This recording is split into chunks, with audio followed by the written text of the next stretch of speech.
ఇవాళ మన సైట్లో ఒక సింటెక్స్ ట్యాంక్ 1000 లీటర్స్ది మనం ఇన్స్టాల్ చేయించాము. ఆల్రెడీ పాత ట్యాంక్ ఉంది. సో స్టోరేజ్ ఇంక్రీజ్ చేయడానికి మనం కొత్త ట్యాంక్ని ఇక్కడ ఇంటర్లింక్ చేశాము. కాంక్రీట్ ట్యాంక్ అయినా సింటెక్స్ ట్యాంక్ అయినా ప్లేస్ చేసేటప్పుడు దానికి ప్రాపర్ బేస్ అనేది మనం రెడీ చేసుకోవాలి. ఆ బేస్ అనేది 4 ఇంచెస్ లేదా 6 ఇంచెస్ ఆర్సీసీ బేస్ అయినా బ్రిక్ బేస్ అయినా ఏదైనా చేసుకోవచ్చు. ఈ బేస్ అనేది చాలా ఇంపార్టెంట్. ట్యాంక్స్ డైరెక్ట్గా స్లాబ్ పైన ప్లేస్ చేస్తే రైనీ సీజన్లో వాటర్ సీపేజ్ అయ్యి స్లాబ్ డ్యామేజ్ అయ్యే ఛాన్స్ ఉంటుంది. సో ట్యాంక్స్ బాటంలో ఇలా వాటర్ లైన్ అనేది మనం ఇంటర్ కనెక్టింగ్ చేసుకోవాలి. దానివల్ల మీకు వాటర్ ఫిల్ అయ్యేటప్పుడు ఈక్వల్గా ఫిల్ అవుతుంది. ట్యాంక్స్లో వాటర్ అనేది ఎంటీ అయ్యేటప్పుడు కూడా ఈక్వల్గా ఎంటీ అవుతుంది.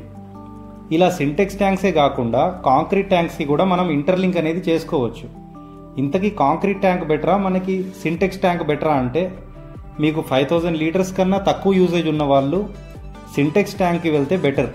ఎందుకంటే సింటెక్స్ ట్యాంక్ మనకి light weight, easy installation and shifting కూడా ఈజీ ఉంటుంది.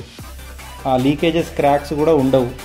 ఇంకొకటి మనం వాటర్ ప్రూఫింగ్ కూడా చేసుకోవాల్సిన అవసరం లేదు సింటెక్స్ ట్యాంక్కి. కానీ కాంక్రీట్ ట్యాంక్కి మాత్రం మనం వాటర్ ప్రూఫింగ్ ఖచ్చితంగా చేపియాలి.